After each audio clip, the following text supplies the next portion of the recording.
보험지식 저장소의 최민수입니다. 자, 오늘 영상의 주제는 어떤 상황일 때 대인보상 담당자가 채무보존제 소송을 검토를 할까? 라는 주제로 영상을 제작을 하게 되었습니다. 제가 이 영상을 만드는 이유는요, 요 최근 며칠 사이에 채무보존제 소송에 대해서 문의하시는 분들이 계셨기 때문입니다. 자, 일단 문의 오신 분들에 대해서 제가 어떠한 과정이 있었는지 다 물어봤는데 공통점이 있어요. 공통점은 사고가 그리 크지 않고 합의가 원만하게 되지 않았고 장기 치료 중인 이런 공통점이 있었습니다. 경미한 사고, 합의가 안 된 장기 치료 중임. 그 중에 뭐 치료를 좀 오래 하시는 분은 지금 1년 넘게 치료를 했다고 하시더라고요. 각 보험회사가 어딘지까지는 말씀드리기는 조금 그렇지만 아무튼 보험회사 담당자한테 소송을 제기하겠다라는 그런 얘기를 듣고 상담을 남기신 거죠. 사실 이 질문에 대해서는요, 답변 드리기가 그렇게 쉽진 않아요. 왜냐하면 이 소송의 결과가 항상 어느 쪽 한편에 유리하게 나오는 것도 아닌데다가 그때그때 결과가 좀 다르기 때문이죠. 저도 개인보상 담당을 하면서 채무보존제 소송까지 가게 됐던 사례들이 몇몇 가지가 있는데요. 그 사례에 대해서 말씀을 드리면 여러분들에게 조금 도움이 되지 않을까 싶어서 사례 한 가지에 대해서 말씀드리도록 하겠습니다. 자, 사고 내용은 이런 사고였어요. 어떤 내용이었냐? 승객이 택시를 타고 가시는데 기사님이 그만 실수로 방지턱을 그냥 빠르게 좀 넘어가신 거예요. 이거는 뭐 운전을 하시는 분들은 다 공감하실 만한 내용인데 가끔 그럴 때가 있죠. 앞에 있는 방지턱을 잘 못 봤거나 아니면 방지턱이 아닌가 싶어서 속도를 줄이지 않고 넘어가다 보면 이제 덜컥 하는 그런 사례가 가끔 있죠. 이게 그런 경우였던 거예요. 그래서 차 내에서 조금 이제 흔들림이 있었던 거죠.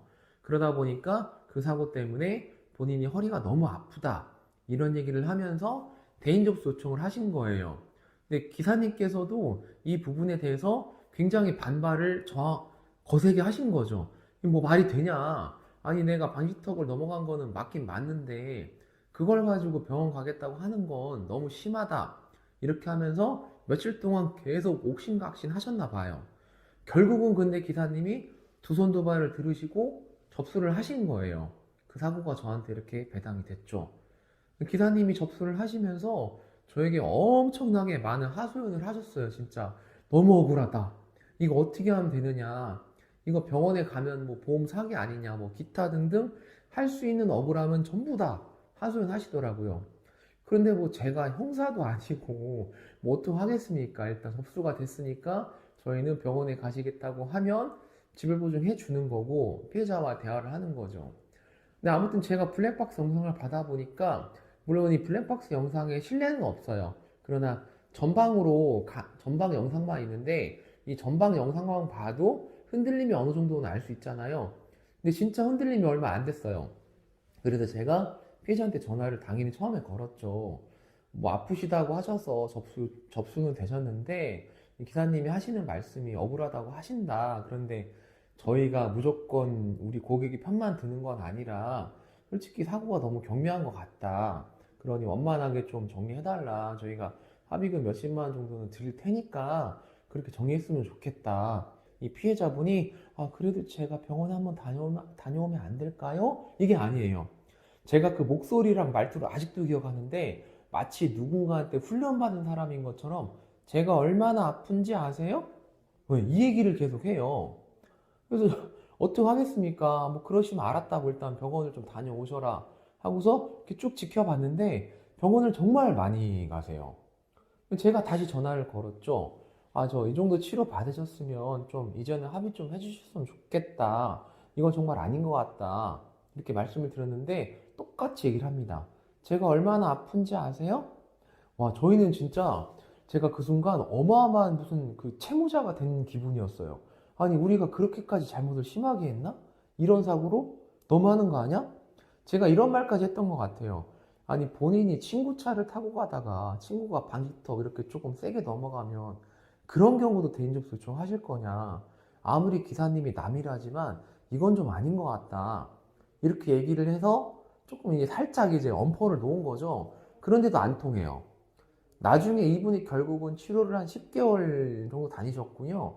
통원치료 횟수가 한 150회? 이 정도 가셨던 것 같아요. 그러다 보니까 병원비도 300만 원 이상 나왔었고, 결국은 정밀검사도 하셨었는데, 당연히 이상은 없으셨었어요.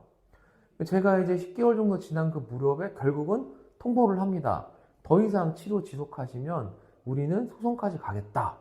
이렇게 얘기를 했죠. 그랬더니 피해자분이 그때부터 막 노발대발 하시는 거예요.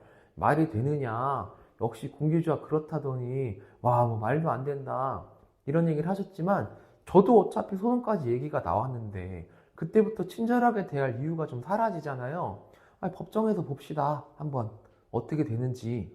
자, 이렇게 엄포를 놓고 통화가 이제 마무리가 되었던 그런 사례인데 결과적으로 이 소송 결과가 어떻게 됐을까요? 여러분들 주변에 보험회사 소송 걸어도 상관없다, 피해자가 유리하다, 이렇게 조언해 주시는 분들도 계실 텐데 그분들이 조언이 틀렸다는 건 아니지만 꼭 이 점은 확인해 보세요. 혹시 현역에 계시는 뭐 보상 담당이냐 아니면 소송 전문가시냐 물어보고 아니라고 하시면 그 조언은 좀 가볍게 무시하시라고 말씀드리고 싶어요. 실제로 사고가 경미한데 합의가 원만하게 되지 않고 장기치료 받는 경우는 제 경험칙상 승소하는 경우가 더 많았습니다. 차 내에서 방치턱 덜컥했다고 아프다고 하는 사람이 10개월간 통원치료를 갔다고 하면 여러분들은 인정하시겠습니까? 그냥 상식적으로 법률적인 부분을 배제를 하고 일반인 상식으로 봤을 때도 말이 안 되잖아요. 그렇기 때문에 보험회사 직원이 소송을 하겠다라고 말을 했다면 무조건 낙관적으로 상황을 보실 거는 아니라고 이렇게 저는 말씀을 드리고 싶습니다. 대인 담당자도 소송을 하는 거를 좋아할까요? 별로 그렇지 않습니다. 소송을 하겠다라고 피해자에게 얘기를 하는 순간 피해자의 반응도 전혀 좋지 않습니다. 거센 저항에 밀려 들어오고 전화도 많이 오고 문자, 협박, 폭탄, 피해자의 주변 지인들 말할 거 없이 굉장히 많은 민원성 발언에 시달리기 때문에 담당자도 괴로워요. 그렇기 때문에 여러분들이 정말 아프셔서 치료가 필요하시다면 항상 이쪽의 상황을 잘 설명을 하셔야지 나는 피해자니까 제가 얼마나 아픈지 아세요? 이렇게 딱딱한 태도로 담당한테 말씀을 하지 마시고 항상 좀 열린 공간을 두고 대화를 하셨으면 좋겠습니다. 영상 서두에 말씀드린 것처럼 채무보존제 소송에 대한 질문에 대해서는 답변 드리기가 쉽지 않기 때문에 저도 이렇게 제 경험칙상 사례 한 가지를 말씀을 좀 드렸고요. 부디 피해자라고 하더라도 나의 권리가 무한히 지속된다.